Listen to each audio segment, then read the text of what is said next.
बच्चा पार्टी, कैसे हो आप सब लोग। मैं निहारिका आप सब लोगों का फिर से स्वागत करती हूँ हमारी मोस्ट इंपॉर्टेंट क्वेश्चन की सीरीज में। और आज मैं आप लोगों के लिए लेकर आई हूँ from the diary of Anne Frank के मोस्ट इंपॉर्टेंट क्वेश्चंस, राइट। तो एक बार कि हम लोग ऐसे क्वेश्चंस को स्टार्ट करें, मैं बोलना चाहती हूँ ना, होप कि आप सब लोग अभी अच्छे से पढ़ रहे होंगे। एंड अब तो आप लोगों की बोर्ड की डेट शीट भी आ गई है और हमारे सर के ऊपर देयर इज अ स्वॉर्ड जो कहती है कि 27 फरवरी को या तो आप लोग किला फतेह करके आओगे या आप लोग डूब के आ जाओगे।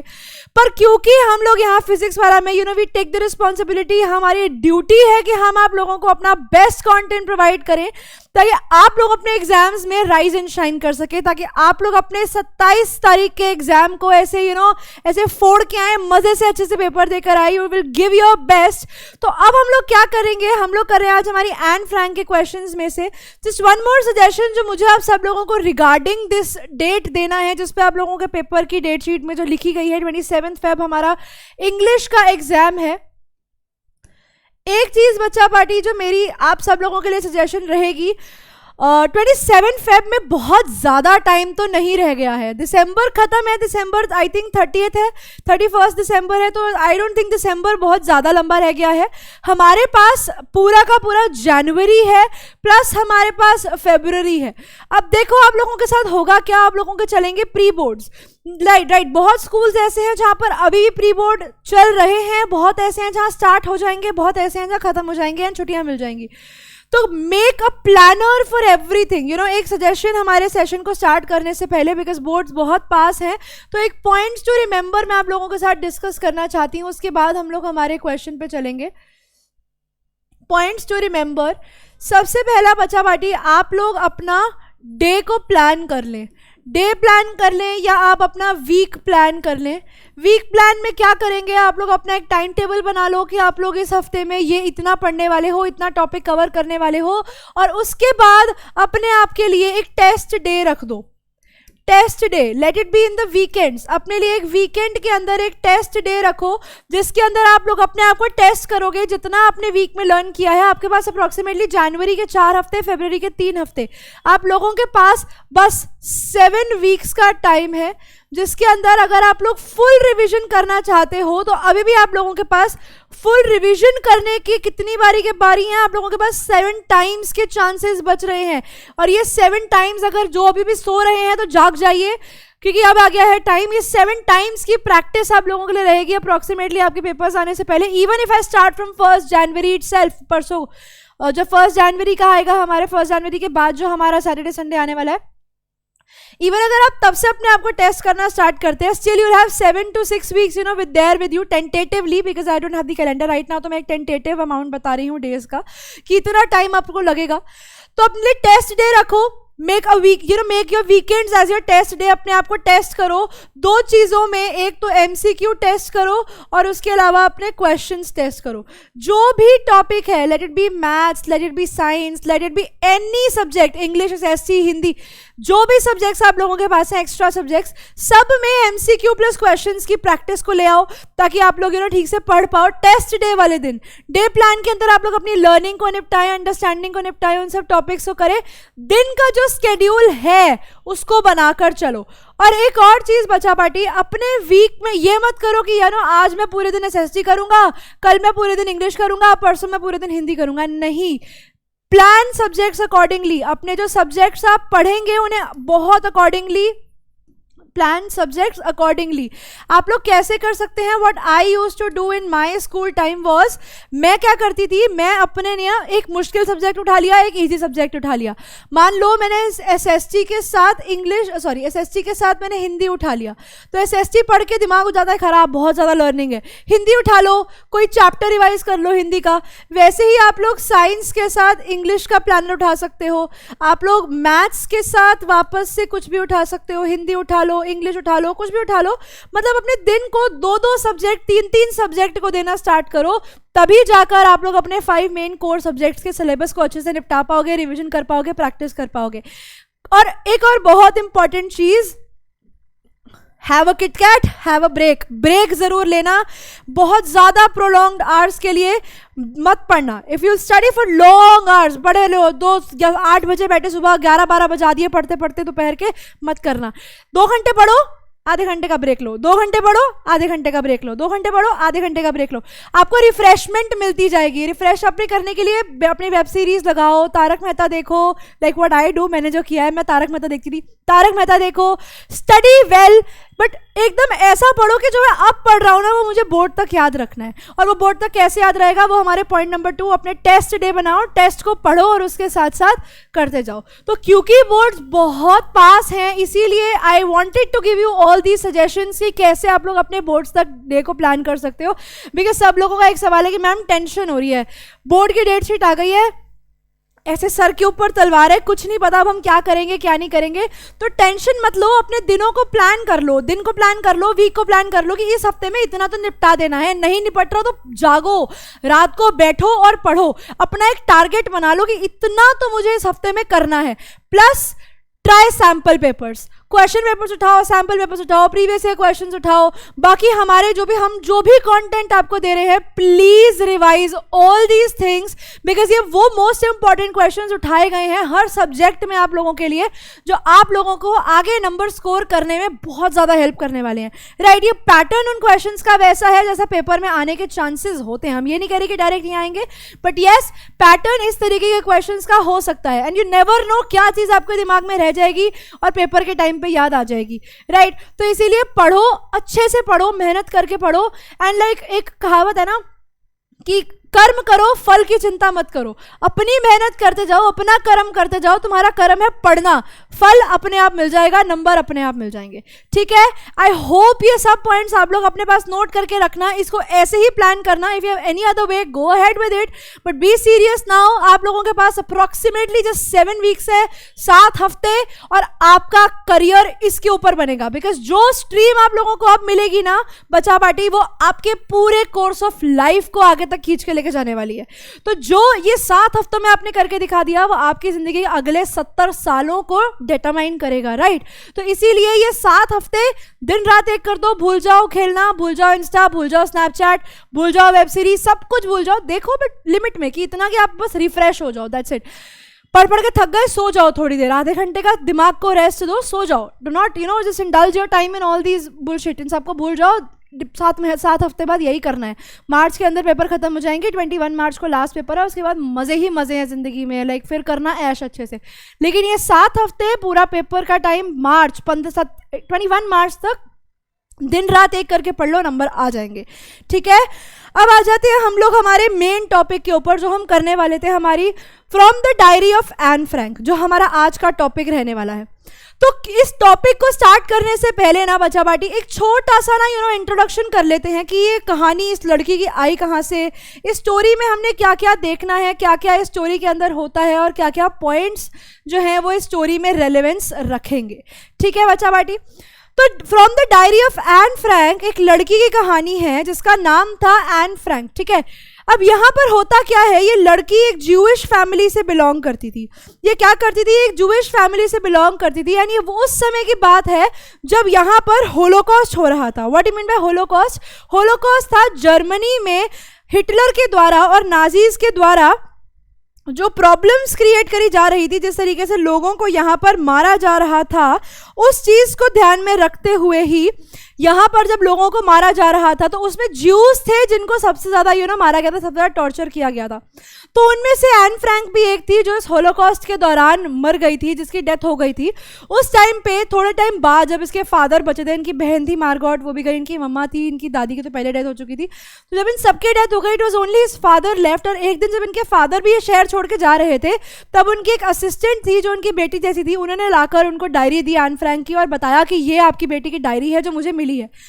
एंड उसके बाद जब उन्होंने वो डायरी को पढ़ा तो ही रियलाइज कि उसने अपना पूरा लाइफ का इंसिडेंट दिया है, जिसमें से पहला चैप्टर, उस डायरी का पहला पन्ना, पहला पेज हमारे क्लास 10th के सिलेबस में था.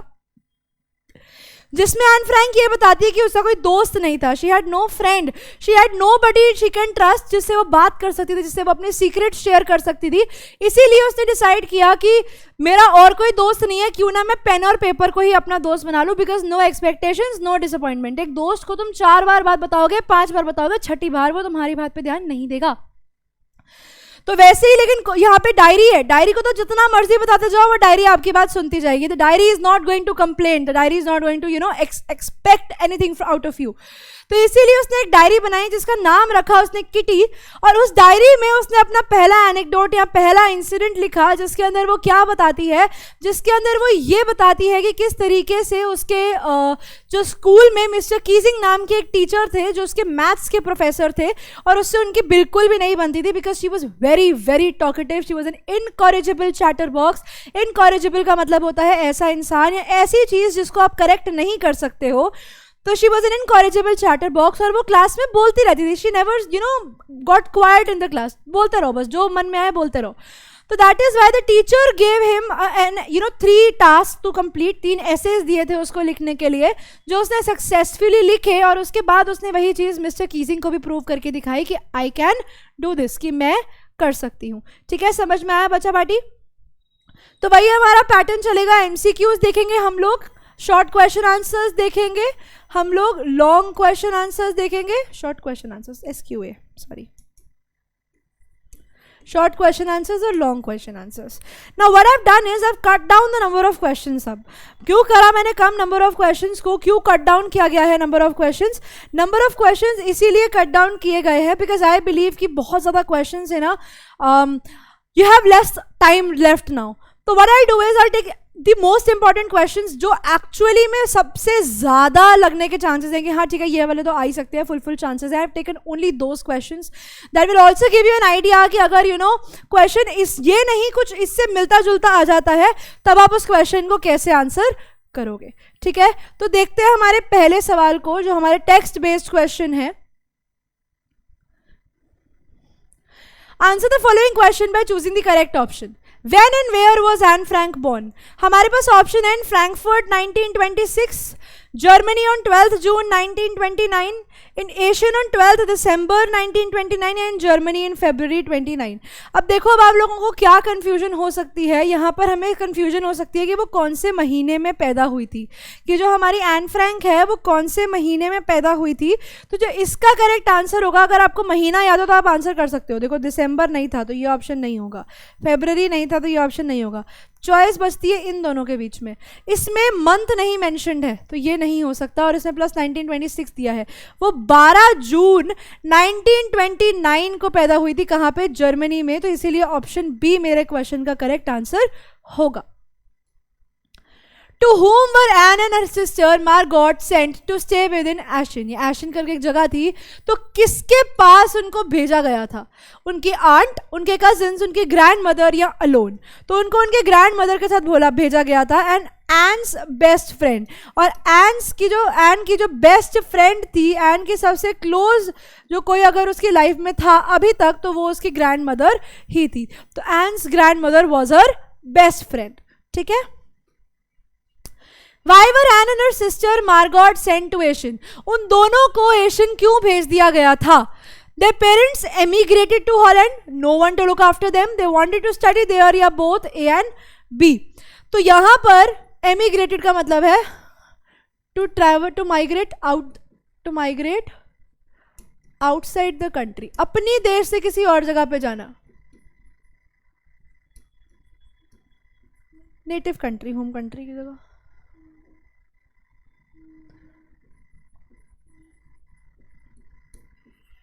अपनी नेटिव कंट्री से निकल के कहीं और जाना. तो वहां से उसके पेरेंट जो थे वो हॉलैंड चले गए थे. ये करेक्ट है. No one to look after them, अब पीछे कोई देखने को था नहीं तो ये भी चाहिए. तो इसीलिए जो इसका करेक्ट आंसर होगा वो बोथ ए एंड बी होगा. समझ में आया?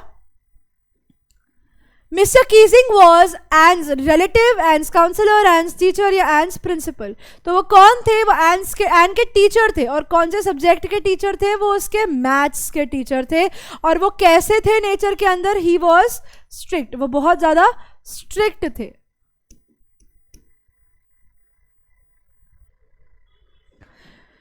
अब वो कहते हैं choose the option from the list of the sentences that are not true. क्या है वो? नॉट ट्रू है. Anne Frank was very talkative. हाँ, बिकॉज इनकॉरेजिबल चैटर बॉक्स बोला गया था. She was punished because of a talking nature. Yes, she inherited that trait from her mother. हाँ. Mister Keesing was satisfied with her essay. Yes, वो third time पे उसके ऐसे से सेटिस्फाई हो गए थे. And was punished thrice. Yes, she was failed by mister Keesing. क्या उसे मिस्टर कीजिंग ने फेल किया था? नहीं किया था. तो ओनली ऑप्शन यहाँ पे ये सा करेक्ट आंसर है. ओनली 6 जो है वो ही हमारे सेंटेंस की रॉन्ग स्टेटमेंट है. Apart from that all the other statements are absolutely correct. बाकी सारी स्टेटमेंट जो हैं वो हमारे सेंटेंस की बिल्कुल सही है. N argued that. एन ने क्या आर्ग्यू किया था? किस में? ऐसे में अपने. उसका क्या कहना था? Talking was a necessary trait for any student. Second, sleeping was a necessary trait for any student. Cleaning was a necessary trait for any student. या thinking was a necessary trait for every student. तो talking जो था, बात करना एक necessary trait या characteristic है किसी भी इंसान का कि बात करे बिना तो रह नहीं सकता.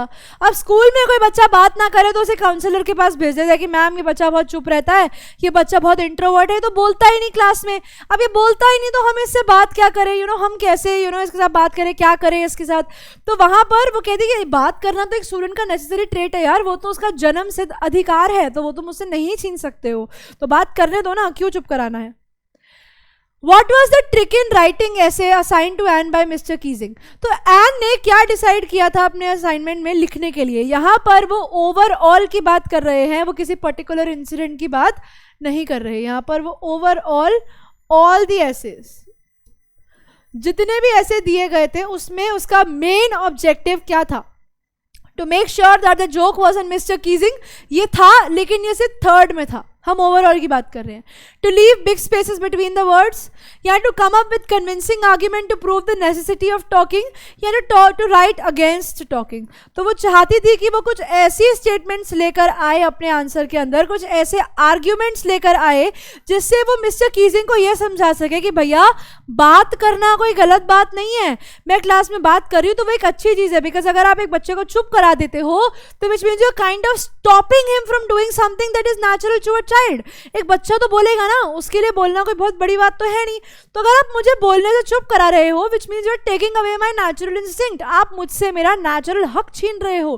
तो वही चीज दिखाने के लिए वो कुछ ऐसे आर्ग्यूमेंट्स लाना चाहती थी मिस्टर कीजिंग को प्रूव करने के लिए कि मिस्टर कीजिंग, अगर मैं क्लास में बात करती भी हूं तो मैं बिल्कुल भी गलत नहीं हूं. There is nothing wrong in talking in the class. अब देखते हैं हमारा अगला क्वेश्चन, जो कहता है हमारे पास कुछ फैक्ट है और उसी के साथ हमें दिए गए हैं कुछ ओपिनियन, जिसके अंदर वो कहते हैं pick out the option that correctly classifies the fact and opinions of the students below. जिसमें वो ये कहते हैं कि हमारे पास कुछ ऐसा सेंटेंस होना चाहिए जिसके अंदर हमारे पास उसके पॉइंट्स भी हों, जिसके अंदर हमारे पास कुछ फैक्ट हो, और फैक्ट के साथ साथ हमारे पास क्या होना चाहिए? फैक्ट के साथ साथ हमारे पास होने चाहिए उसके साथ आने वाले करेक्ट ऑप्शंस. तो पहला वो कहते हैं I think that Anne was a smart girl with a good intellect. हमें लगता है, आई थिंक, ठीक है, एन एक स्मार्ट लड़की थी जिसके अंदर एक गुड इंटेलेक्ट, एज इन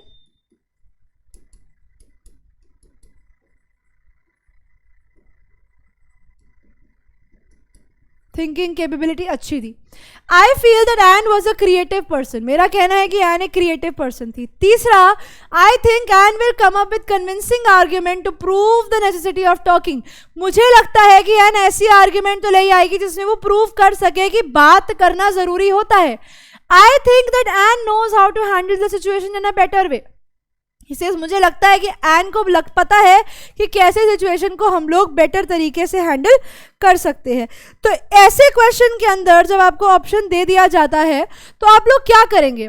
अब इसमें हम लोग क्या कर सकते हैं? देखो, एन एक स्मार्ट गर्ल थी एक गुड इंटेलेक्ट के साथ, ये मेरा ओपिनियन है, क्योंकि मे बी ये ओपिनियन डिफर कर सकता है. मेरा मानना ये है कि एन इंटेलिजेंट थी लेकिन एन डम भी थी, एन पागल भी थी. तो I will consider it as an opinion. I feel that Anne was a creative person. हाँ, वो क्रिएटिव पर्सन थी, लेकिन वो क्रिएटिविटी हमने आई थिंक सिर्फ एक ही पॉइंट में देखी है, बाकियों में उतना हम लोग नहीं कहेंगे. एक बार देख लेते हैं कि ऐसा कोई ऑप्शन भी है जहाँ पर हम लोग ले सकते हैं इसको. तीसरा है I think that Anne will come up with convincing arguments to prove the necessity of talking. हमें ये लगता है कि एन जो है वो कन्विंसिंग आर्ग्यूमेंट्स के साथ आएगी ही अपनी नेसेसिटी ऑफ टॉकिंग को बताने के लिए, और ये हुआ था। तो ये तो क्लियरली मेरा फैक्ट हो गया कि हाँ वो लेकर आई थी convincing argument. I think Anne knows how to handle the situation in a better way. मुझे ऐसा लगता है कि एन को पता है कि अपनी सिचुएशन को किस तरीके से बहुत अच्छे तरीके से handle, like how to handle it in a better way, सही तरीके से उसे कैसे हैंडल करना चाहिए। तो मेरे पास यहाँ पे ये भी मेरा ओपिनियन है, क्योंकि वो सब्जेक्टिव हो सकता है, वो चेंज हो सकता है। तो मेरे पास इस क्वेश्चन में 3 ओपिनियन आ जाती हैं कि एन जो थी वो एक स्मार्ट गर्ल थी, Anne was a creative person, और तीसरा I think Anne knows how to handle the situation. तो इसीलिए जो मेरा करेक्ट आंसर है वो ये है मेरे लिए फैक्ट। इससे थर्ड स्टेटमेंट रहेगा कि एन जो है वो कन्विंसिंग आर्ग्यूमेंट्स के साथ आगे आएगी जब उसके ऊपर इस तरीके की बात की जाएगी, जब उसे मिस्टर कीजिंग कुछ भी करने को बोलेंगे, राइट। अब आ जाते हैं नेक्स्ट क्वेश्चन के ऊपर। वो कहते हैं वापस से एक उन लोगों ने फैक्ट का क्वेश्चन दिया है, pick the options from that classify something as fact and opinion. And should focus more on studies than studying. No, than talking था।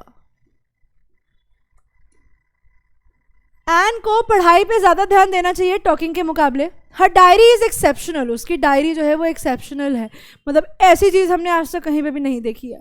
Mister Keesing must have been a joyous man. Mr Keesing जो है वो काफ़ी हंसी मजाक वाले इंसान होंगे, ओपिनियन है यार। Anne was a confident girl. Anne एक कॉन्फिडेंट लड़की थी। अगर वो कॉन्फिडेंट थी, अब यहाँ पे बच्चा पता क्या करके आएगा, मैम ठीक है फैक्ट है, हम फैक्ट क्यों बोल देंगे, हम फैक्ट इसीलिए बोल देंगे क्योंकि एन फ्रैंक जो थी उसने तो मिस्टर कीजिंग के आगे बड़े अच्छे से जवाब दिए थे और मिस्टर कीजिंग ने फिर उसको माफ कर दिया था। तो वो कॉन्फिडेंट थी कि वो टीचर के आगे जुबान लड़ा सकती थी। तो भैया हम उसे कॉन्फिडेंस नहीं कहते। सेकेंडली उसके कोई दोस्त नहीं था। There is one reason a person can not make friend is the person lacks confidence. उसमें वो कॉन्फिडेंस नहीं कि वो जाए सामने वाले से बात कर सके। तो वो कॉन्फिडेंट थी बट पार्शियली थी, कंप्लीटली नहीं थी। तो इसीलिए मैं इसको फैक्ट की जगह पे ओपिनियन लेके चलूंगी। And should focus more on studies than talking. नहीं, ये भी एक ओपिनियन है। अभी ओपिनियन क्यों बन गया मेरे लिए? ये ओपिनियन इसीलिए बन गया because if I consider this situation, अगर मैं इस सिचुएशन को कंसिडर करती हूँ कि एन को जो है अपनी पढ़ाई पे ज़्यादा ध्यान देना चाहिए एज कम्पेयर टू टॉकिंग, तो उस केस के अंदर अगर वो बातों पे ज़्यादा ध्यान नहीं देती, स्टडीज़ पे ज़्यादा ध्यान देती, तो हमारे पास उसकी डायरी आती ही नहीं।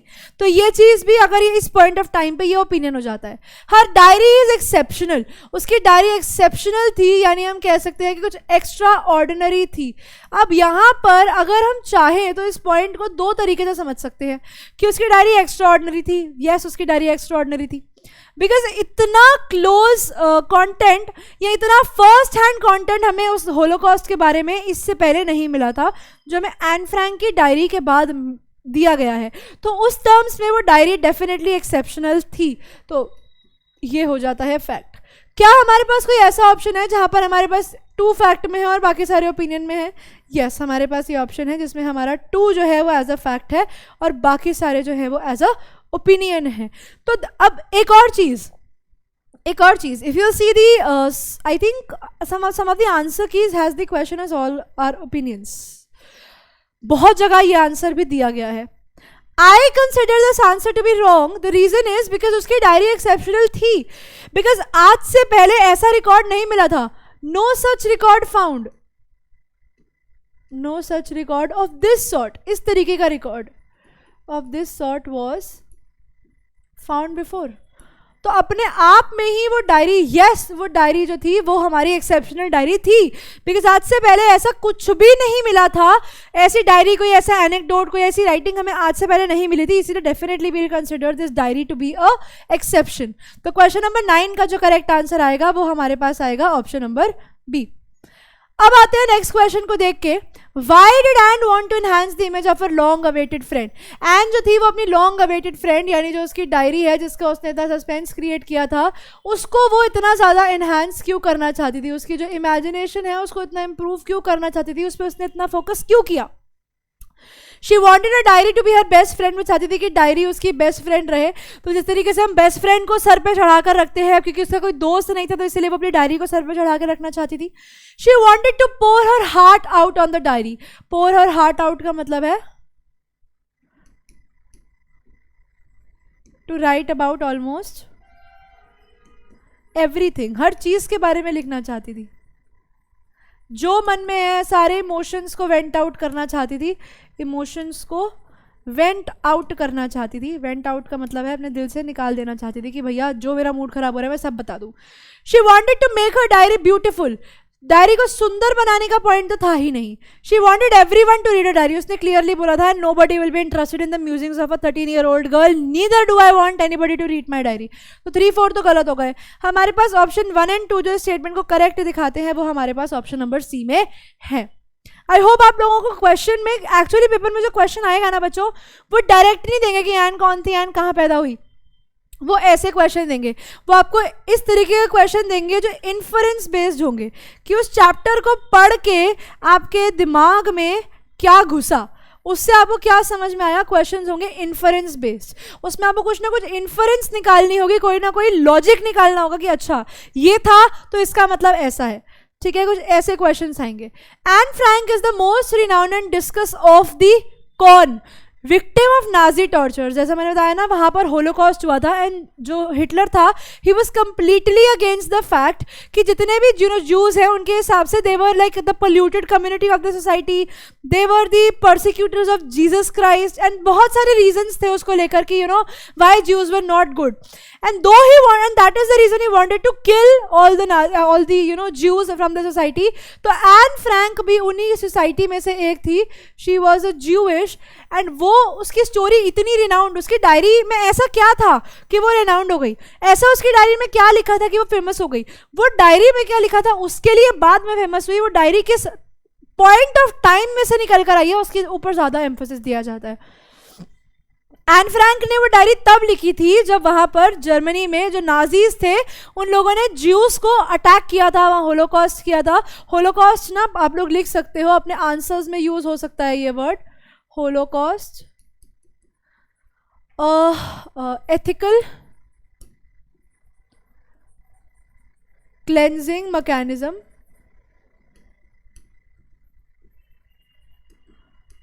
used by Nazi Germans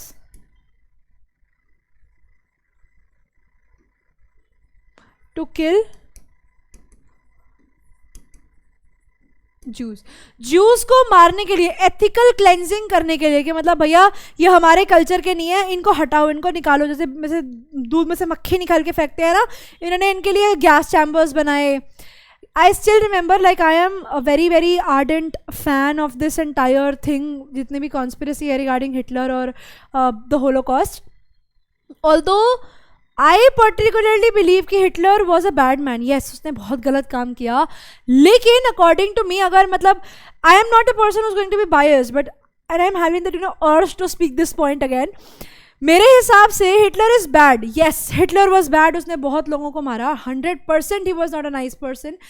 but if I talk about his intellect, अगर मैं उसके दिमाग की बात करूँ, अगर मैं उसके लॉजिक की बात करूँ, अगर मैं उसके प्रिंसिपल्स की बात करूँ, जो चीज़ें उसने जिस तरीके से प्लान करी हैं, दैट वॉज अगेन मार्वलस। मतलब अगर हम एक हिस्ट्री परस्पेक्टिव से देखें, नॉट रिलेटेड टू इमोशन, अगर हम लोग सिर्फ कंप्लीटली हिस्टोरिकली स्ट्रीमलाइन होकर हिटलर को देखेंगे और अगर हिटलर के कैरेक्टर को पहचानने की कोशिश करेंगे, तो Hitler was a very very knowledgeable man, he was a very cunning man, वो बहुत ही तेज तर्रार शातिर दिमाग का था।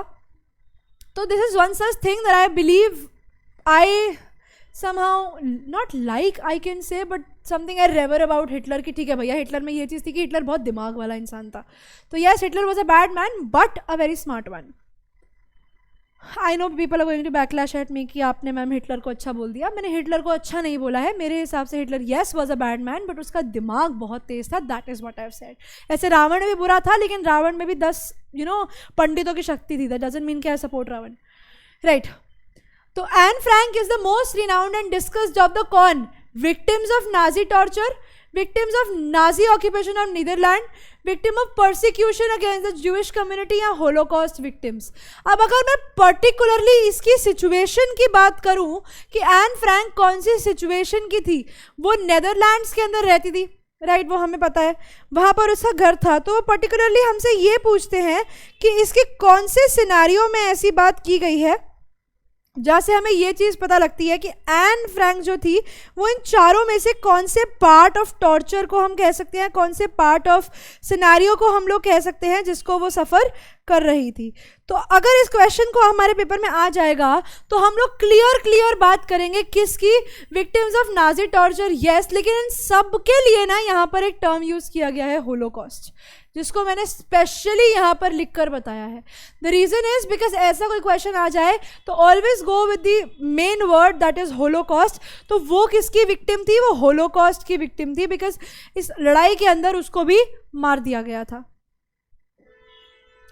Why do you think Mr. Keesing chose the title an incorrigible chatterbox? Incorrigible cannot be corrected, ऐसी चीज जो ठीक नहीं हो सकती, तो वो बोल सकती है, वो चुप नहीं हो सकती। Because he expected Anne to express is her inability to elaborate on such a topic, कि वो चाहते थे कि एन इस टॉपिक को एक्सप्लेन ना कर पाए। सेकंड, कि वो एन को एम्बैरेस करना चाहते थे क्लास में, ताकि वो अपना इनडिसिप्लिन को चेक करे, उसको रियलाइज हुए। कभी कभी होता है ना हमारी क्लास में टीचर हमें फालतू में डांट देती है, वो हमें कुछ ना कुछ ऐसा पॉइंट मार देती है क्लास के अंदर, और पूरी की पूरी क्लास हम पे हंस रहे थे कि अरे इसका तो मजाक बन गया। तो वो टीचर जान के क्यों करती है, वो टीचर करती है हमें एम्बैरेस करने के लिए, कि वो हमें ऐसे पॉइंट पे चोट मार दे कि हमें बुरा लग जाए और उसके बाद वो चीज़ को हम ना करें। तो वैसे उसको इनकॉरिजिबल चैटर बॉक्स बोल के वो उसके इनडिसिप्लिन को चाहते थे कि वो अपने इनडिसिप्लिन को खुद समझे कि वो गलत कर रही है। तीसरा, because he expected her to apologise and not to repeat a talkative behaviour. Apologise तो वो नहीं चाहते थे, वो उसको बस समझाना चाहते थे। Because he expected to make and to explore her creative writing skills, नहीं, तो वहाँ पर वो अपनी क्रिएटिव राइटिंग स्किल को एक्सप्लेन करने के लिए तो नहीं था। तो डेफिनेटली इसका जो करेक्ट आंसर हमारे पास है वो है हमारे पास ऑप्शन नंबर बी, कि वो चाहते थे कि एन जो है वो समझे कि इतना फालतू में क्लास में बकबक नहीं करनी चाहिए, चुप भी रह लेना चाहिए, ताकि वो अपने इनडिसिप्लिन को चेक करे। जब इंसान की बेइज्जती हो जाती है ना एक बार, तब उसे अपनी इज्जत का ख्याल अपने आप आ जाता है। तो वो कहते हैं pick the qualities that would expect that Anne would expect her diary to have, अगर उसकी एक दोस्त रियल फ्रेंड होती तो वो कहते हैं कि ऐसे ऐसे पॉइंट्स बताओ जो एन चाहती है कि उसकी डायरी में हो, या जो उसे लगता है कि ठीक है हाँ यार ये चीज़ तो होना चाहिए। ऑप्टिमिस्टिक, गुड लिसनर, ऑप्टिमिस्टिक का मतलब हो गया पॉजिटिव एटीट्यूड रखने वाला।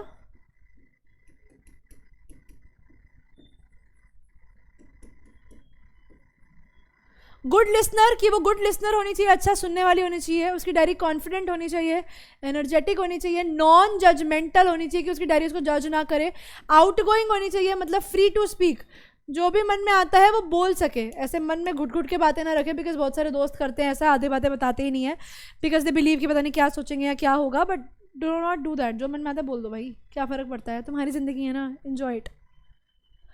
ऑलराइट, एंड एम्बिशियस, कि मतलब बहुत ही ज़्यादा एम्बिशियस है हर चीज़ को लेकर, बहुत ज़्यादा फोकस्ड है। तो हमारे पास ऑप्शन देख लेते हैं बच्चा पार्टी एक बार, 1 and 4 ऑप्टिमिस्टिक और एनर्जेटिक। फिर हमारे पास आते हैं 5, 6, 7, वो चाहती थी उसकी डायरी नॉन जजमेंटल हो, आउटगोइंग हो और एम्बिशियस हो। फिर 2, 3, 5 वो चाहती थी गुड लिसनर हो, कॉन्फिडेंट हो और नॉन जजमेंटल हो। और 3 and 7 कॉन्फिडेंट हो और एम्बिशियस हो, नहीं। तो चाहती तो थी कि उसकी डायरी जो है वो स्पेसिफिकली गुड लिसनर तो हो ही, ठीक है, और नॉन जजमेंटल तो हो ही, साथ ही साथ कॉन्फिडेंट भी हो, बिकॉज वो चीज़ उसमें लैक करती है, राइट। कॉन्फिडेंस उसमें नहीं था, एन फ्रैंक में कॉन्फिडेंस नहीं था, तो इसीलिए वो चाहती थी कि जो उसकी डायरी हो एटलीस्ट वो तो कॉन्फिडेंट हो। अगर वो उसकी रियल फ्रेंड है तो वो कॉन्फिडेंट होगी, ठीक है यार मेरे मन में जो भी बात है मैं उसके सामने रख सकती हूँ, मुझे अंडर कॉन्फिडेंट होने की या मुझे अपनी बातें मन में रखने की कोई भी रिक्वायरमेंट नहीं है। अब वो कहते हैं pick out the sentence that brings the meaning of brooding as used in the text.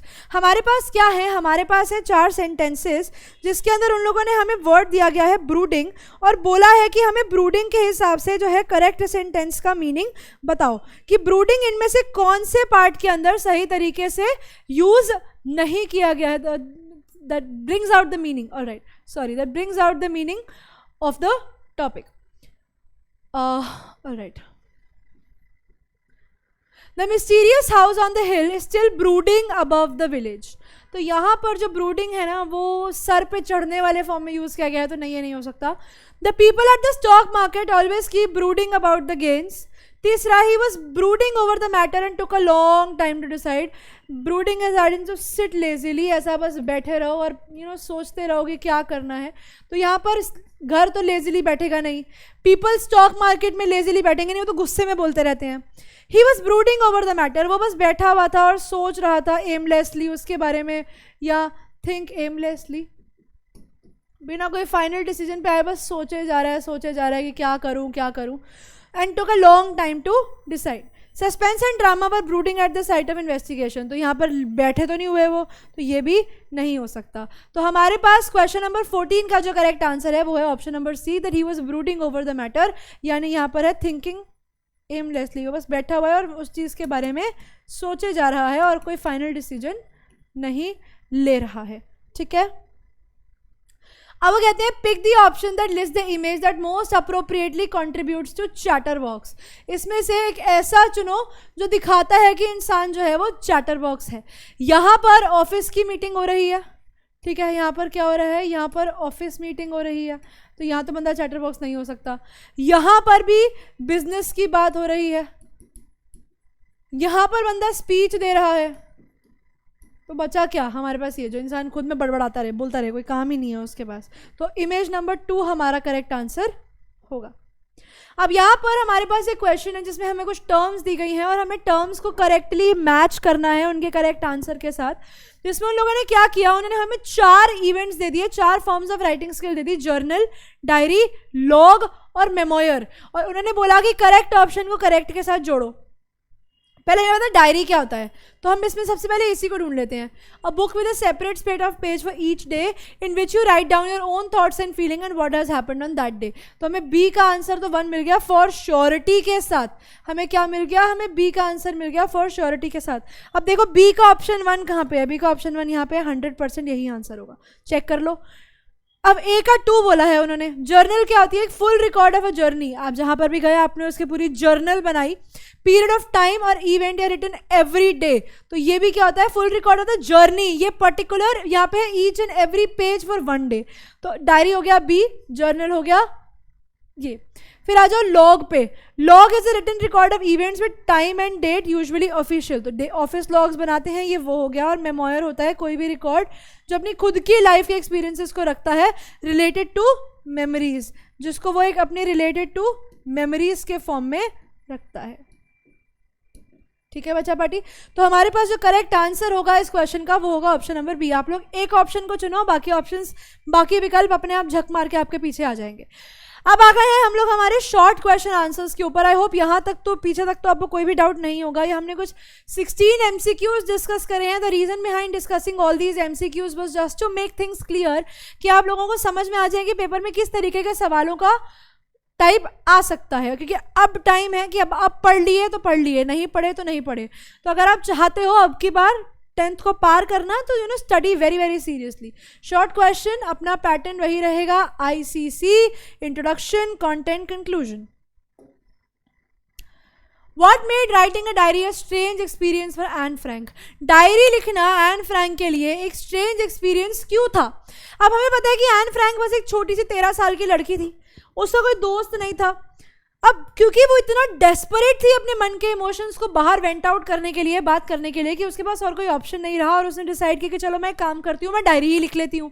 Diary लिखूंगी तो क्या पता मेरे मन के जो ख्याल है उनको मैं अच्छे से व्यक्त कर सकूँ, बिकॉज डायरी मेरी बात को सुनती जाएगी, उसको कोई रिप्लाई नहीं आएगा, विच मीन्स मैं अपने पॉइंट को बहुत ईजिली डायरी के अंदर लिख सकती हूँ. मुझे किसी के ऊपर भी क्वेश्चन करने की रिक्वायरमेंट नहीं पड़ेगी. लेकिन क्योंकि वो 13 साल की थी, तो उसके लिए बात स्ट्रेंज ये है कि 13 साल की लड़की एक डायरी बना रही है, उसका कोई दोस्त नहीं है. And she was of the fact कि पहली बार वो कोई डायरी लिख रही है, पहली बार वो अपने मन के भाव को, अपने मन की बात को एक डायरी में व्यक्त करने जा रही है, लिखने जा रही है. इसीलिए writing a diary was a strange experience for Anne Frank. वो कहते हैं writing a diary was a strange experience for Anne Frank because she had never written anything before, specifically in a diary. Second, in addition, she thought that later on nobody, including herself, बाद में वो भी नहीं would be interested in the musings, यानी हम कह सकते हैं ideas या incidents in the life of a 13-year-old लड़की. अब यहाँ पर आप चाहो तो इसके इंट्रोडक्शन के लिए भी लिख सकते हो, Anne Frank was a young girl who had no friends. उसके कोई दोस्त नहीं थे. So she started ही करते हैं. So she started to write a diary. ये हमारी हो गई इंट्रोडक्शन. उसके बाद ये हो गया हमारा कंटेंट और यहाँ पर आ गया in addition to it she thought that nobody will be interested in reading the musings of a 13-year-old girl.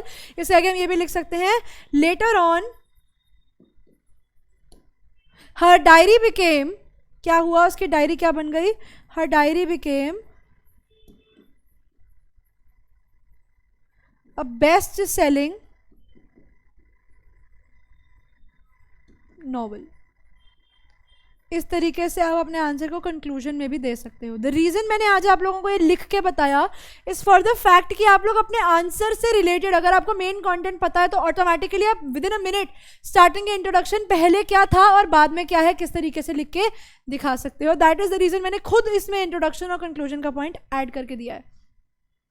Second है, why did Anne decide to write even though she felt no one including herself would be interested in the musings of a 13-year-old schoolgirl? तो कहते हैं N को ऐसा क्या हुआ कि उसको पता था कि ना वो पढ़ेगी ना कोई और पढ़ेगा. 13 साल की लड़की की डायरी में क्या लिखा होगा? आज मेरा खाना खाने का मन नहीं है, आज मेरी तबीयत ठीक नहीं है, आज मेरा पेट खराब है. मतलब क्या लिखेगा 13 साल का बच्चा? मतलब 13 साल के बच्चे के पास जिंदगी में ऐसा क्या ही इंटरेस्टिंग हो रहा है जो वो लिखेगा? तो इसीलिए शी वॉज थिंकिंग कि कौन ही पढ़ेगा उसकी डायरी को. अब यहाँ पर हम लोग एक पॉइंट इसमें ऐड कर सकते हैं that she was desperate for a friend. वो चाहती थी कि कोई उसका दोस्त बने. She wanted to vent out emotions. ये आप लोग अपने आंसर में की पॉइंट यूज़ कर सकते हैं. अपने वो इमोशंस को वेंट आउट करना चाहती थी, अपने मन के भाव को बाहर करना चाहती थी. ठीक है. और यहाँ पर she lost her grand mother. उसकी लाइफ में अभी एक बहुत बड़ा आफ्टर इफेक्ट क्यों उसने डायरी लिखने का सोचा वॉज ऑल्सो बिकॉज इसकी ग्रैंड मदर की डेथ हो गई थी पीछे ही. आई थिंक जनवरी में था इसकी ग्रैंड मदर की डेथ होती है. I don't exactly remember the year. 1941 में इसकी ग्रैंड मदर की डेथ हो जाती है. राइट. जनवरी का महीना था एंड जुलाई में इसका बर्थडे था जिसमें इसको इसके बर्थडे पे डायरी मिलती है और पहली डायरी एंट्री है 19 जून को लिखती है. तो कहीं ना कहीं in the back of the mind she also had कि यार मेरी ग्रैंड मदर ही मेरी सबसे क्लोज फ्रेंड थी, अब वो भी नहीं है. और इसीलिए उसको एक दोस्त की ज़रूरत महसूस हुई कि यार मेरे पास कोई दोस्त होना चाहिए था. बिकॉज अभी रिसेंटली उसने उसकी ग्रैंड मदर को खोया. आज से पहले कोई भी बर्थडे उसने अपनी ग्रैंड मदर के बिना सेलिब्रेट नहीं किया था, लेकिन ये बर्थडे ग्रैंड मदर के बिना भी चला गया. तो वो बहुत दुखी थी अंदर से कि यार मेरे पास तो कोई भी नहीं है अपने मन के बात रखने के लिए. मैं किससे जाके बात करूँ, मैं किससे अपने मन के इमोशंस को शेयर करूँ. तो इसीलिए ही उसने अपनी डायरी लिखना स्टार्ट किया था और जिसमें वो ये लिखती है कि she was desperate for a friend. She wanted to vent out her emotions because she had recently lost her grandmother. Anne ने डिसाइड किया because it did not matter whether anyone would read a diary और not. Besides she wanted to write about such things which she could not share with anyone. Why? Because she didn't want to look weak. वो किसी के भी आगे कमज़ोर नहीं दिखना चाहती थी. और she could not confide in people क्योंकि वो किसी पे भी ज़्यादा विश्वास नहीं कर सकती थी. उसे ज़्यादा किसी पे विश्वास नहीं होता था. इसीलिए She felt a great need to get the burden of these things off her chest. वो चाहती थी कि जो भी उसके दिमाग के इमोशंस हैं उन सबको वो वेंट आउट कर दे. तो ये सारे के सारे पॉइंट्स आप लोग इस आंसर में इंक्लूड कर सकते हैं. Why does Anne provide a brief sketch of her life before formally writing a diary? जिस तरीके से हम लोग अपने दोस्तों से मिलते हैं तो हम लोग क्या करते हैं, अरे तुझे पता है मेरे साथ क्या हुआ, इधर मेरी बात सुन. हम ऐसे करते हैं ना. और हम देखो पता है मैं ना इससे बात कर रही थी, ऐसा ऐसा हुआ, फिर ऐसा करते करते करते करते कहानी अब प्रेजेंट में यहाँ तक पहुँच गई. अब बता मैं क्या करूँ. तो हम लोग क्या करते हैं, हम लोग एक ब्रीफ इंट्रोडक्शन देते हैं दोस्त को. अब क्योंकि एन फ्रैंक ने अपनी डायरी को अपना दोस्त बना लिया था तो जैसे हम अपने दोस्त को अपना एक इंट्रोडक्शन देते हैं वैसे वो भी अपनी डायरी को एक इंट्रोडक्शन देना चाहती थी कि भैया ये मेरी ज़िंदगी की कहानी है और now I am here on this present day and this is the reason कि मैं तुझे ये सारी बातें बता रही हूँ. एन ने एक छोटा सा एक शॉर्ट स्केच दिया अपनी डायरी के अंदर अपनी लाइफ का अब तक का, before formally writing to her diary Kitty, because she believe that in the absence of a background nobody would be able to understand a word of her stories to Kitty. Although वो चाहती नहीं थी कोई पढ़े, लेकिन she was of the fact back of the mind में पता था कि कोई पढ़ेगा तो कम से कम समझ तो आए. प्लस किटी को भी समझ में नहीं आता, विच मीन्स डायरी को भी वो एक ह्यूमन पर्सोनिफाई कर चुकी है कि ह्यूमन है भैया उसकी diary. She confides in a diary like a true friend and so it becomes an insider for her. तो वो उसकी ज़िंदगी की एक इंसाइडर बन के रह जाएगी. लाइक डायरी को सब पता होगा कि इसके बाद ऐसा ऐसा ऐसा ऐसा हुआ है. अब एक इंसाइडर को, किसी भी इंसान को अपनी ज़िंदगी में इंसाइडर बनाने के लिए, यानी अपने क्लोज सर्कल में रखने के लिए, उसे हमारी लाइफ के बारे में सब कुछ पता होना ज़रूरी है. तो इसीलिए वो अपनी डायरी को सब कुछ बताना चाहती थी ताकि वो डायरी को अपना एक इंसाइडर बना के रख सके. How was Anne's relationship with her father? Support your answer with textual evidences. उसका अपने फादर के साथ का रिलेशन कैसा था वो हमें कैसे पता लगता है. एन का बहुत ही स्ट्रॉन्ग और बहुत ही लविंग रिलेशनशिप था अपने फादर के साथ. वो उन्हें बहुत ज़्यादा एडमायर करती थी और वो बोलते थे that he was an excellent father. उसने लिखी हुई है क्लियरली लाइन कि उसके father was the most excellent father. Appreciating him she writes in one of her diary, my father the most adorable father that I have ever seen. And उसके father ही थे जिनको, I think बच्चे ही father थे तो father ही होंगे, जिनको बहुत ज़्यादा दुख होता है कि एन फ्रैंक डाइड. मतलब it was really traumatising for everybody जिसने वो ज्यूइश हॉलोकॉस्ट फेस किया था. आई स्टिल रिमेंबर, मैंने अपनी 12th क्लास की हिस्ट्री में पढ़ा है, मैंने अपने कॉलेज की लाइक जो सब्जेक्ट में पढ़ा है हिस्ट्री में, कि जो हिटलर था ना, ये तुम लोगों ने भी पढ़ा होगा, सुना भी होगा, उसके पास ना कैंप्स थे जिसका नाम था ऑश्विट्स करके उसका कैंप हुआ करता था. AUSHWITZ ऑश्विट्स करके उसका एक कैंप हुआ करता था जहाँ पर वो उसने डेथ चैम्बर्स बना रखे थे, गैस चैम्बर्स बना रखे थे. And people in hundreds and hundreds of number, मतलब लाखों तो नहीं कह सकते, 100 200 300 400 1000 बंदे तक वो लोग एक ही बारी में उस गैस चैम्बर में भेजते थे. And the most humiliating thing about those gas chambers were कि वहाँ पर irrespective of the fact you are a child, irrespective of the fact you are a male, female, you are an elderly grown man, you are an elderly grown woman, आप बीमार हो, आप ठीक हो, it doesn't matter. They used to rip people of their clothes, उनके कपड़े पूरे के पूरे उतर जाते थे, उनके रिंग्स उतार लिए. जूस जो है ना, just remember one thing, Jews are very very rich. Jews एक बहुत रिच कम्युनिटी है. आज भी Jews are really rich, like filthy rich जिसे कहते हैं ना. आज भी अगर हम लोग बात करें वर्ल्ड के रिचेस्ट पीपल की तो उसमें जूस आते हैं. तो Jews had various things to have, बहुत अच्छा लग्जरी लाइफ जीते हैं जूस अभी भी, प्रेजेंटली भी. तो व्हाट हैपेंड देयर वाज कि उनके जूते, चप्पल, कपड़े, रिंग्स, सब कुछ उतरवा लिया था उन लोगों से और फिर उन्हें गैस चैम्बर में डाल दिया था. तो एक तो ह्यूमिलिएटिंग इतना इंसान के लिए दैट मतलब क्या ही, मतलब what inhumane thing that they used to do was. And after that ऊपर से ना शावर्स लगे होते थे, जैसे हमारे वॉशरूम्स में शावर्स होते हैं ना, वैसे इनके गैस चैम्बर्स में शावर्स होते थे. And they used to switch on a button एंड पूरे गैस चैम्बर में ना एक गैस निकलती थी. वो चैम्बर था बिल्कुल ऐसे चारों तरफ से लॉक था, एकदम सील पैक था, और उसके अंदर से एक गैस निकलती थी. And that gas was so damn poisonous कि जो भी इंसान उस टाइम पे उस अंदर खड़ा होता था, वहाँ पर जितने भी लोग थे, दे यूज्ड टू कफ, खांसी करते थे वो लोग उस हवा से, खांस रहे हैं, छींक रहे हैं. एंड वो इतनी पेनफुल डेथ थी कि ऐसा नहीं है कि उन्होंने वो सूंघा और वो गिर गए और मर गए, नहीं, ऐसा नहीं होता था.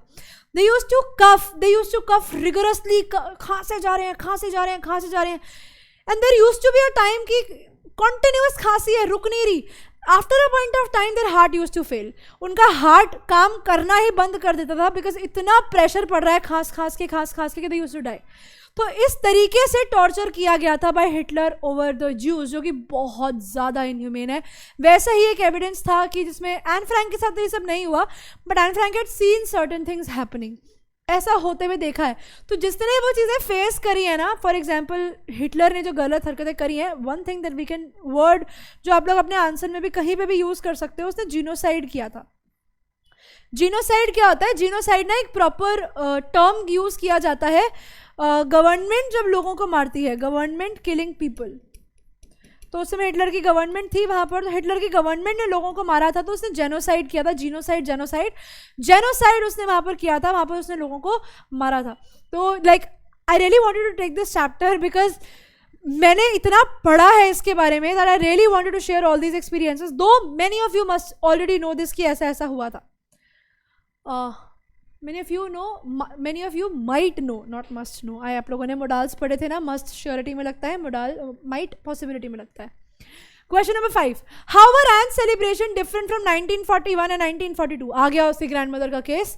What tells you about that Anne loved her grandmother? Anne की grandmother जो थी, she was operated in 1941. So Anne's birthday passed with little celebration that year.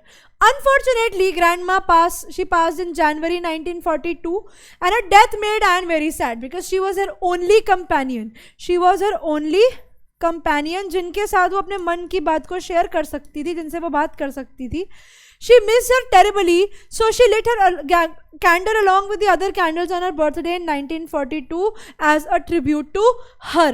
तो यहाँ पर she was alone, she didn't have her grandmother, and यही वही साल है जिस साल में उसको डायरी मिलती है और वो डायरी में लिखना स्टार्ट कर देती है. Who was Mr. Keesing? Why was he annoyed with Anne? And what did he ask her to do? Mr. Keesing जो थे वो Anne के मैथमेटिक्स के टीचर थे.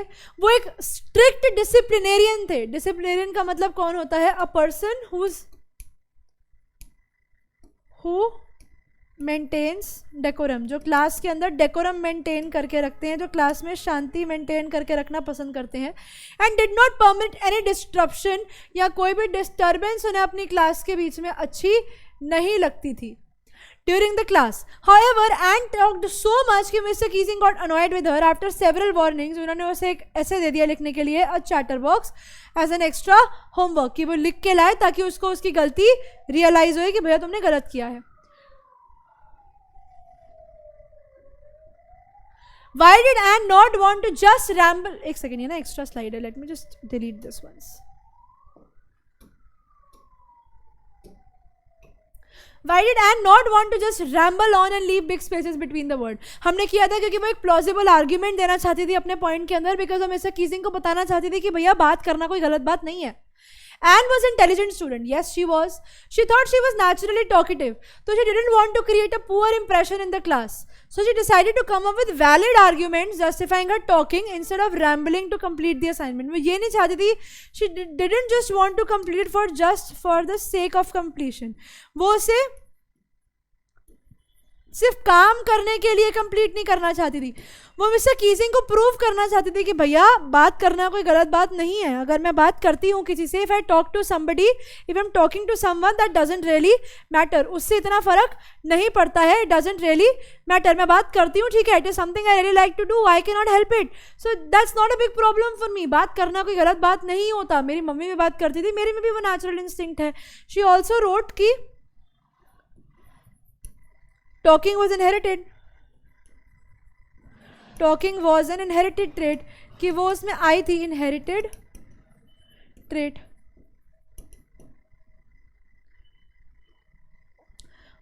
How does Anne justify her being a chatterbox? जब उसको बोला गया कि तुम chatterbox हो तो उसने कैसे justify किया? In her first class, a chatterbox, Anne argued that talking is a student's trait. अब बच्चा बात नहीं करेगा तो टीचर थोड़ी करेंगे. And that she would do her best to keep her talking under control. लेकिन उसने ये बात बोलने के साथ ही साथ उसने एक और चीज़ ये भी बोल दी कि मैं कोशिश तो करूँगी चुप रहने की, लेकिन मेरे से होगा नहीं. वो इसीलिए नहीं होगा बिकॉज मेरे से ज़्यादा बातूं नहीं मेरी मम्मी हुआ करती थी. अब मैं उनकी बेटी, मेरी माँ शेर, तो मैं सवा शेर में तो ज़्यादा बोलूँगी. तो इसी चीज़ अगर वो बोलती थी तो वो इनहेरिटेड ट्रेट है, वो मेरे अंदर मेरी मम्मी से ही आया है. I can not stop this, but she would never be able to cure her of this habit since she had inherited this from her mother who talked a lot. तो उसने उन्हें क्या किया, उसने उन्हें एक मॉरल डिलेमा में डाल दिया कि भैया मैं तो चुप होंगी नहीं बिकॉज मैं कोशिश कर सकती हूँ सर, लेकिन मेरे में वो मम्मी से ही आ रखी है ट्रेट. अब मतलब मैं अपने जीन्स को तो नहीं बदल सकती ना कि मैं बोलना बंद कर दूँ. मेरे जीन्स तो नहीं बदल सकते, मैं तो बोलूँगी क्योंकि वो तो चीज़ मेरी मम्मी से आई है. She was very clear with her point. What were the second and the third assignment given by Mr. Keesing to Anne? Second और थर्ड असाइनमेंट जो मिस्टर एन को दिए गए थे उसके प्रॉपर नाम थे Anne incorrigible chatterbox and quack quack quack said mistress chatterbox. पहला वाला तो ठीक था, सेकेंड वाला बहुत ज़्यादा ह्यूमिलिएटिंग था जिसमें उन्होंने ये वर्ड ऐड कर दिया क्वैक क्वैक क्वैक दिखाने के लिए, जैसे मुर्गी सॉरी जैसे बतख क्वैक क्वैक करती रहती है, बकबक बकबक करती रहती है, तुम भी पूरे टाइम बकबक करती रहती हो, तुम भी बस 24 घंटे बोलती रहती हो. He assigned Anne these essays because she did not keep her promise to remain quiet in the class that she had made her first essay in a chatterbox. मैं कोशिश करूंगी चुप रहने की, लेकिन मैं रह नहीं पाई. तो he wanted to correct her.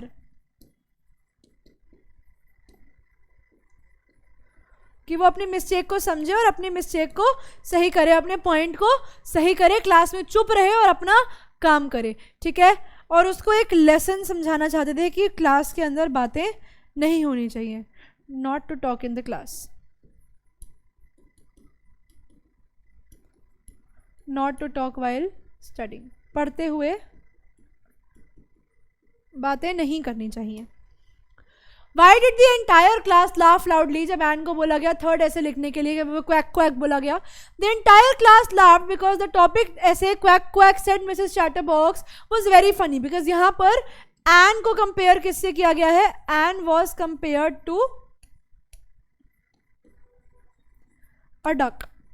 उसको एक डक से कंपेयर किया गया है क्वैक क्वैक क्वैक क्वैक करती हुई, तो इसीलिए लोग उस पे हंसने लगे कि अरे इसको तो बतख बना दिया सर ने. It was third punishment for Anne to stop her talking too much in the class, but it actually invited arguments about extreme talking. लेकिन उसने बोला ये कहता है कि क्वैक क्वैक करती रहती है, बहुत ज़्यादा बोलती है क्लास के अंदर, बिल्कुल भी चुप नहीं रहती है. उस चीज़ को डिपिक्ट करने के लिए ये दिखाया गया था. और यहाँ पे सरप्राइजिंगली क्या मतलब, एज अ रिजल्ट एन जो थी, एन ने जो आर्ग्यूमेंट्स दी थी, Anne argued for a duck by saying that quacking ही उसका रियल काम है. क्वैक नहीं करेगी तो क्या टर थोड़ी करेगी मेंढक की तरह. And argue the duck by saying that quacking was her instinct and not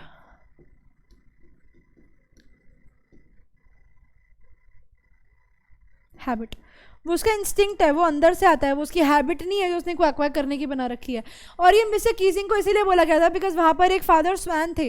like father was a swan, right. Ducklings के जो फादर थे वो स्वैन थे. अब स्वैन जो खुद क्वैक क्वैक नहीं कर सकता, वो कैसे समझ सकता है कि क्वैक क्वैक कैसे होता है. तो यहाँ पर जो स्वैन है उसको मिस्टर कीजिंग से कंपेयर किया गया कि वो खुद तो बच्चे नहीं है, इसलिए वो बच्चों को बोलने भी नहीं दे रहे. वो समझ नहीं पा रहे कि बोलना तो बच्चों का नेचुरल इंस्टिंक्ट है, उनको उस चीज़ के लिए नहीं रोकना चाहिए. Why was Anne's third assignment something original? Anne wanted to come up with something unique and original this time कि मिस्टर कीजिंग को चुप करा दूंगी, कि to respond to Mr. Keesing's ridiculous punishment. So she wrote her third assignment in the form of a poetry. उसने उसे poem के form में लिखा with the help of her friend San. ये पोएम जो थी वो एक काइंड ऑफ जोक था उसके टीचर के ऊपर, मिस्टर कीजिंग के ऊपर, बिकॉज जहाँ पर उसने बताया कि एक मदर डक थी और एक फादर स्वैन था जिनके 3 बेबी डकलिंग्स थे who were bitten to death by the father. कि मतलब जान पूछ के उनको मुंह बंद करा दिया गया. जिस तरीके से मिस्टर कीजिंग जान पूछ के एन को चुप कराने की कोशिश कर रहे हैं, वैसे ही वहां पर फादर स्वैन ने जान पूछ के उन बच्चों को इतना काटा कि वो चुप हो जाए, वो मर जाए. और वो यहाँ से वो मिस्टर कीजिंग को एक लेसन देना चाहती थी. तो यहाँ पर हम लोग क्या लिख सकते हैं? शी वॉन्टेड टू गिव, एक सेकेंड, तो यहाँ पर हम इसके लिए यहाँ पे ये पॉइंट दे सकते हैं. She wanted to give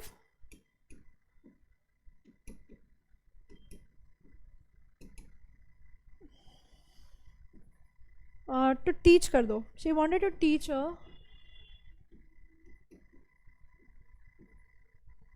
important lesson. Mr Keesing को समझाना चाहती थी, Mr important lesson to Keesing, that students should not be stopped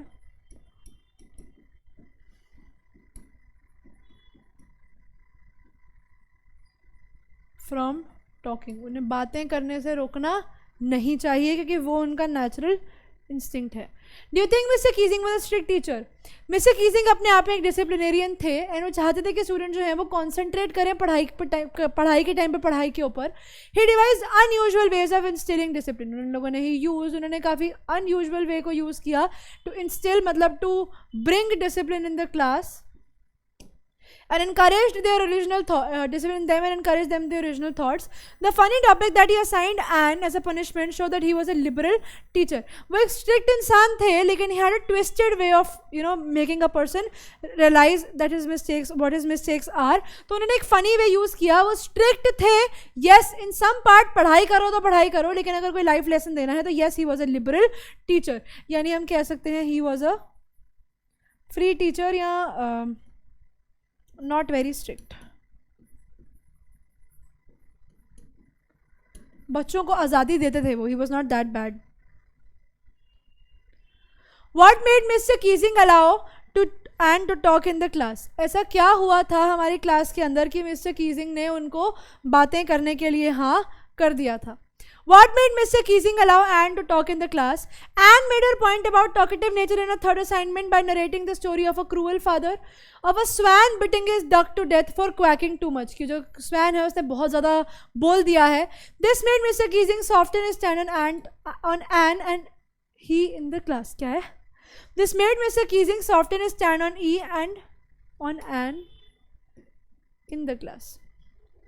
हमने इसका पॉइंट पहले लिख लिया कि उसने क्यों हाँ किया था, बिकॉज वो मिस्टर एन को ये समझाना चाहता था, मिस्टर कीजिंग को ये समझाना चाहती थी कि बच्चों को बातें करने के लिए नहीं रोकना चाहिए. जिस तरीके से आप एक छोटे से स्वैन को छोटे से डकलिंग को अगर आप अभी से ही चुप करा रहे हो कि नहीं बोलना है, तो उस केस में उसके साथ एक नेगेटिव ट्रेट क्या हो जाएगा, उसके साथ एक नेगेटिव पॉइंट उसकी लाइफ में ये रहेगा कि वो कभी भी लाइफ के अंदर आगे नहीं बढ़ पाएगा. Right, the person is not going to go ahead in life. वो जिंदगी में कुछ कर नहीं पाएगा, आगे बढ़ नहीं पाएगा.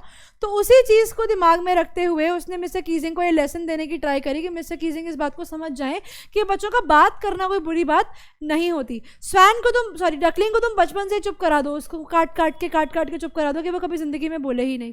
वैसे ही बच्चों को भी चुप करा दो ताकि वो इंट्रोवर्ट बन जाए, ताकि वो जिंदगी में कभी खुल के सामने आ ही ना पाए. ये लेसन वो मिस्टर कीजिंग को देना चाहती थी. How does Anne turn the table on Mr. Keesing in the end? उसने सारी गलती मिस्टर कीजिंग पे कैसे डाल दी?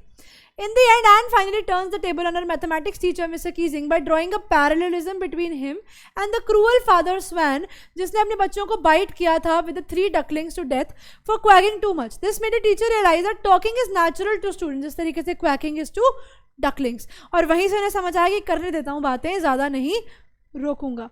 बिकॉज इस तरीके से वो क्या रोक रहे हैं? He would हिंडर का मतलब होता है स्टॉप. इस तरीके से वो लोग क्या रोकेंगे? Their holistic development.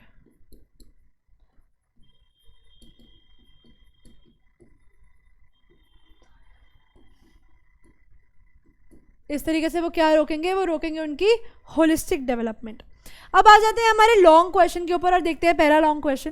वो कहते हैं was and right when she said the world would not be interested in the musics of a 13-year-old girl. नहीं, ये बिल्कुल गलत थी, क्योंकि नाजी जर्मनी में हुआ ये सब कुछ इस तरीके से कि उसकी डायरी वैसे फेमस नहीं होती, लेकिन जिस सर्कमस्टांसेस के अंदर वो डायरी मिली, जिस सर्कमस्टांस के अंदर उस डायरी को फाइंड किया गया, जो इंसिडेंट्स बाद में उस डायरी में से निकल कर आए, यस, उसके बाद वो डायरी फेमस हो गई. और वो भी फेमस हो गई. बेचारी जिंदा होके फेमस नहीं, मर के फेमस हो गई. Sad. Anne Frank wrote her diary while hiding with her family. जब अपनी फैमिली के साथ छुपी हुई थी एम्स्टरडैम के अंदर, तब उसने अपनी डायरी कंप्लीट करी थी. पूरी बैकग्राउंड स्टोरी है. During the German occupation of the Netherland, जैसे मैंने कहा था वो नेदरलैंड में रहती थी, इन World War II. The diary was given to her for her 13th birthday and chronicles the event of her life from 12 June until its final entry of 1 August 1944, which means the day when she died. Chronicles का मतलब हो गया यहाँ पर incident. तो यानी वो diary उसको 12 जून 1942 को मिली थी और 1 अगस्त 1944 तक, जब तक वो अपनी फैमिली के साथ छुपी हुई थी किसी जगह पर, वो ना एक उनके फादर के ऑफिस के ऊपर छुपे हुए थे. ये उसकी डायरी में लिखा हुआ है. उसकी जो डायरी है एन फ्रैंक की, उसकी डायरी में ये चीज़ मेंशन्ड है कि वो लोग उसके फादर के जो ऑफिस था उसके ऊपर, एन फ्रैंक और एन फ्रैंक के फादर के दोस्त की एक फैमिली और थी, उनके बिजनेस पार्टनर की, वो सब लोग वहाँ रुके हुए थे. एंड वहाँ से फिर वो भाग गए थे ड्यू टू सम रीजंस. उनके फादर कहीं बाहर गए थे and everybody ran and then there was no looking back, और सब मर गए. When Anne set off to write the diary, she intended to beat the musings of a 13-year-old girl, कि एक 13 साल के लड़के की ज़िंदगी में क्या खुशनुमा चीज़ें होती हैं, and felt that later on no one including herself would be interested in it. However, this document is such an original due record that it was an event really translated from its original Dutch.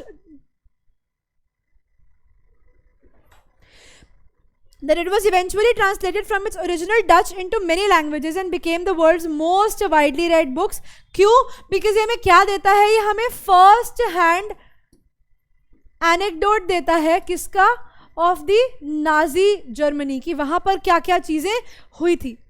Many films, television, theatrical productions, even an opera, proper जो music वाला opera होता है वो भी इसकी diary के ऊपर based है. Described as the work of mature and insightful mind, एक बड़े समझदार व्यक्ति के द्वारा ये लिखा गया है. The diary provides N intimate यानी क्लोज, एक बहुत ही क्लोज एग्जामिनेशन देता है कि उस समय नाजी ऑक्यूपेशन के टाइम पे लोगों की रोजमर्रा की जिंदगी कितनी ज्यादा डिस्ट्रेस्ड, कितनी ज्यादा खराब हुआ करती थी. डिस्ट्रेस्ड और डिसडेनफुल, बड़ी दुखी वाली, बहुत दुखी ज़िंदगी थी इनकी. और अंडर प्रेशर थे ये लोग, बहुत ज़्यादा अंडर प्रेशर थे. थ्रेट ऑफ लाइफ था इनको, ठीक है. और बहुत ही ज़्यादा माइंड बॉगलिंग था. माइंड बॉगलिंग का मतलब है ऐसे दिमाग को ख़राब करने वाली कहानी थी इनकी. Anne's diary, which she fondly called Kitty, is not an ordinary piece of writing but a creative work that has generated interest from people from all age groups and all nationalities. I hope आप सब लोगों को उस question का answer भी clear हो गया होगा कि हमारे फैक्ट एंड ओपिनियन वाले क्वेश्चन में हमने उसकी डायरी के उस पॉइंट को कि द डायरी वॉज एक्सेप्शनल उसको फैक्ट क्यों किया था. Because of this reason, because वो डायरी पे थिएटर, ओपेरा, म्यूजिक, प्रोडक्शन सब कुछ बना है. The diary was exceptional. ऐसा कुछ भी एनेक्डोट आज से पहले कहीं पे भी देखने को नहीं मिला था. ठीक है बच्चा पार्टी. सेकेंड क्वेश्चन देख लो. There are some example of diary journal entries before you read section. Compare these with that of Anne writings diary and what language was the diary originally written in and what was Anne's writing different. वो कहते हैं technically speaking a diary is a book of having separate pages, जिसमें हर दिन के point को लिखा गया है, जिसके अंदर अपने थॉट्स और फीलिंग्स और इमोशंस को हम लोग लिखते हैं. और journal on the other hand एक फुल रिकॉर्ड होता है हमारी जर्नी का, period of time, event, writing every day. What is written is the in the example of the section before you read chapter से ऊपर जो लिखा होता है, follow the conventional format of diary and journal, कि पढ़ने से पहले ये पढ़ लो. However, this extract is different in the sense that it does not give a chronological day-to-day account of the writer's activity. यहाँ पर इस तरह से because ये chronological मतलब timely record नहीं देता है हमें, एक के बाद एक नहीं हो रहा है इंसिडेंट, बीच बीच में से anecdotes उठाए गए हैं. This diary was originally written in Dutch language and the present extract is just a small excerpt, मतलब part, उसका एक छोटा सा हिस्सा है, वो भी उसके डायरी का फर्स्ट पार्ट है. She records such thought and is reluctant to share, मतलब not sure, वो श्योर नहीं है कि ऐसे कुछ इंसिडेंट है वो जो शेयर करना चाहेगी with anyone else. Therefore, Anne's diary is a peculiar genre. Peculiar मतलब एक डिफरेंट जॉनर है अपने आप में, डिफरेंट जॉनर का मतलब होता है category.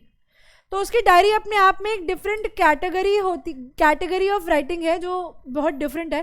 Crafted by a writer who was not formally trained in the art of writing, जिसने लिख दिया क्योंकि उसे लिखना था, not because of keeping this thing in mind कि उसके मरने के बाद उसकी डायरी फेमस हो जाएगी. विच मीन्स वो एक ऐसा था कि लिख दिया और एक्सीडेंटली उसकी डायरी मिल गई और पब्लिश हो गई. उसके फादर ने डिसाइड किया था अपनी बेटी की डायरी को पब्लिश कराने का. तो इसकी जो राइटिंग है वो अपने आप में एक डिफरेंट कैटेगरी है कि जिसने सोचा नहीं था लिखने का, लेकिन बहुत ही लेमैन लैंग्वेज में, बहुत ही नॉर्मल कॉमन लेवल लोगों की लैंग्वेज में लिख दिया. मैंने बोला था कि उसको अपनी ग्रैंड मदर से बहुत प्यार है, तो हमें कैसे पता लगता है? एन अपनी ग्रैंड मदर को बहुत डियरली लव करती थी. उसने एक्सट्रैक्ट में कुछ इंस्टेंसेस बताए हैं जहाँ पर वो अपनी दिखाती है, एक्सट्रीम लव दिखाती है, बहुत ज़्यादा प्यार दिखाती है अपनी ग्रैंड मदर के लिए कि उसके मन में था. When her parents emigrated to Holland, जब उसके पेरेंट्स एमिग्रेट करे गए, हॉलैंड में चले गए, तो उसकी 4-year-old चाइल्ड जो थी उस समय उसे अपनी दादी के हवाले छोड़ दिया गया एशियन के अंदर. अब वहाँ पर it did not raise any objections at all, because उसके पता लगता है कि उसकी दादी उसके इतने क्लोज थी कि एक बच्चे को दादी के पास भेज देगी, दादी संभाल लेगी. In too tender and age to be turn away from parents. अब ऑब्वियसली बहुत छोटी थी वो, 4 साल का बच्चा पेरेंट्स से दूर रह रहा है दादी के साथ. बट एन अपनी ग्रैंड मदर को इतना प्यार करती थी that she was comfortable with her, कि ठीक है मम्मी नहीं तो दादी सही. दिस शोज कि वो अपनी ग्रैंड मदर के साथ बहुत ज़्यादा कंफर्टेबल थी बचपन से ही. In the summer of 1941, Anne did not have to elaborate her birthday celebrations because उसकी grandmother जो थी वो unwell थी and इसीलिए उनका ऑपरेशन होने वाला था. तो इसने डिसाइड किया कि grandmother की तबीयत ठीक नहीं है, तो एक बच्चा है यार, 10 साल का बच्चा है, 11 साल का बच्चा है, किसको अपने बर्थडे की एक्साइटमेंट नहीं होगी? हम तो इसे 10-10 दिन 15-15 दिन पहले इन्विटेशंस बना रहे हैं, गिफ्ट खरीद के ला रहे हैं और वो दोस्तों से पूछ रहे हैं मुझे क्या दे रहा है, रिटर्न गिफ्ट रेडी कर रहे हैं। उस टाइम पे इसकी ग्रैंड मदर की तबीयत खराब थी, सो शी डिसाइडेड कि मैं अपनी बर्थडे सेलिब्रेशन को भी स्किप करने को रेडी हूँ। After her grandmother's death, Anne ने अपने बर्थडे केक के ऊपर उनके लिए एज अ ट्रिब्यूट 1942 में एक कैंडल जलाई। Referring to her grandmother in one of her diary entries, Anne writes, "No one knows how often I think of her and I still love her." Which means हर चीज़ जो diary में वो लिख रही है कहीं ना कहीं वो अपनी ग्रैंडमदर से शेयर कर लेती अगर वो जिंदा होती तो। ये सारे इंस्टेंसेस दिखाते हैं कि उसे अपनी ग्रैंडमदर से बहुत ज़्यादा प्यार था। और ये क्वेश्चन अपने आप में ही बहुत ज़्यादा इंपॉर्टेंट क्वेश्चन है, बिकॉज एन की डायरी लिखने के पीछे इंस्पिरेशन ग्रैंडमदर थी। कौन थी? ग्रैंडमदर थी।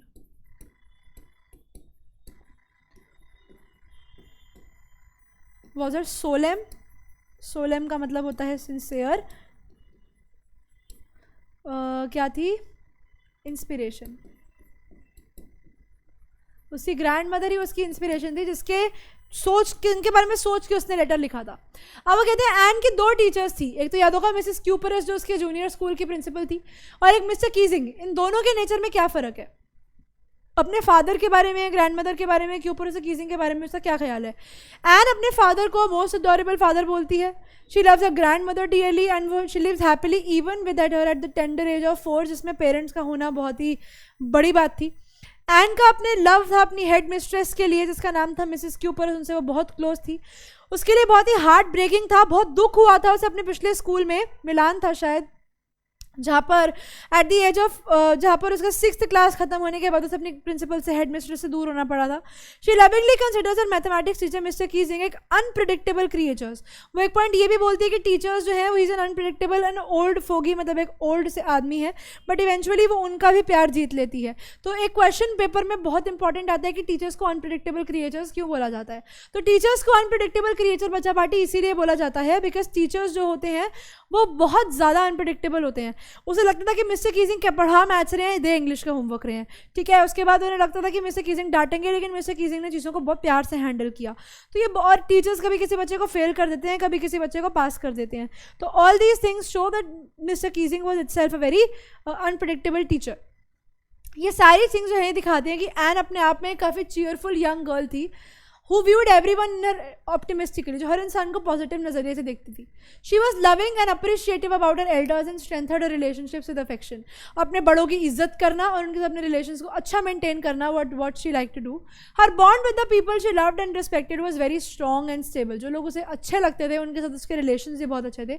ये यूनिक ट्रेट था जो एन की लेवल ऑफ मेच्योरिटी को दिखाता है, ठीक है। इसके साथ आप लोग एक अनप्रिडिक्टेबल क्रिएचर्स का पॉइंट और लिख लेंगे।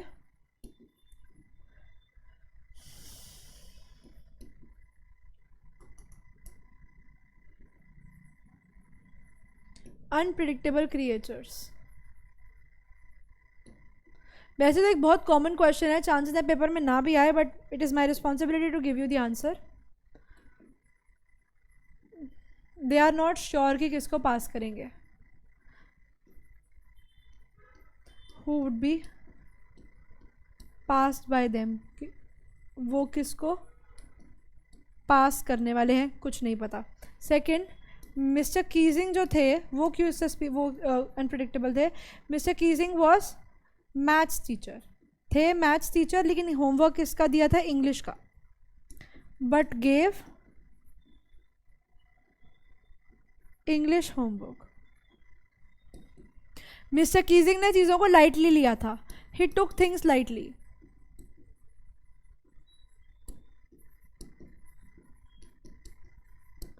लेटर ऑन मिस्टर कीजिंग का बिहेवियर चेंज हो गया था। Later on he allowed Anne to talk in the class. उसको लगा था कि शायद डांट सकते हैं, पर नहीं डांटा, उन्होंने उसको बात करने के लिए अलाउ कर दिया। तो ये सारी चीज़ें जो है ये दिखाती हैं कि टीचर्स अपने आप में एक बहुत ही अनप्रिडिक्टेबल से क्रिएचर्स होते हैं जिन पे आप बिल्कुल भी नहीं विश्वास कर सकते। हो सकता है पास होने वाले बच्चे को फेल कर दें और फेल होने वाले को पास कर दें। He took things lightly. Mr. Keesing was the maths teacher who gave English homework. इसी के साथ हो जाते हैं आई थिंक हमारे सारे क्वेश्चंस एंड। और अब मेरे अंडरग्राउंड होने का तो समय आ गया है बच्चों, लेकिन मैं आप लोगों को बस यही बताऊंगी कि अपना मंत्रा याद रखना, अपना टाइम टेबल बना लो, टाइम टेबल के हिसाब से अपनी पढ़ाई करो, टारगेट बना लो, ब्रेक दो अपने आप को, एंटरटेनमेंट रखो लेकिन थोड़ा सा साइड। 7 हफ्ते आप लोगों के पास बचे हैं, just 7 weeks. 7 weeks is equal to 7 big revisions जो आप लोग कर सकते हो, और यही 7 हफ्ते आपके आने वाले ज़िंदगी के 70 सालों को डिटरमाइन करने वाले हैं। जितना भी आप लोग जिएंगे, 70, 80, 90, 100, जितना भी जिए, 100 पार कर जाओ, बहुत बढ़िया बात है, याद रखना हमें। तो जितना भी साल आप लोग जिएंगे, whatever your life is going to be, it is all dependent upon the 7 weeks that you have. तो घड़ी की टिक टिक शुरू हो चुकी है, उल्टी गिनती चल रही है, धीरे धीरे धीरे धीरे टाइम चलता जा रहा है। यही टाइम है, सीरियस हो जाओ, पढ़ना स्टार्ट कर दो, give your best, do your best. If you have any doubt, please mention it in the comment box. We'll see to it. And तब तक के लिए पढ़ते रहो। मैं तो चली हो गई भाई अंडरग्राउंड होने, तुम्हारे अगले क्वेश्चंस को रेडी करने। अब हम लोग मिलेंगे हमारी नेक्स्ट क्लास में एक और नए चैप्टर के साथ, देखेंगे उसके सारे मोस्ट इंपॉर्टेंट क्वेश्चंस। तब तक के लिए बच्चा पार्टी, बाय बाय एवरीवन, पढ़ते रहो, आगे बढ़ते रहो, एंड यस,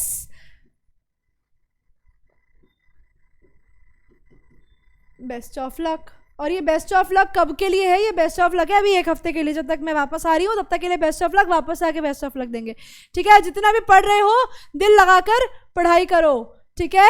दिल लगाकर पढ़ाई करो। Best of luck students, bye bye everyone.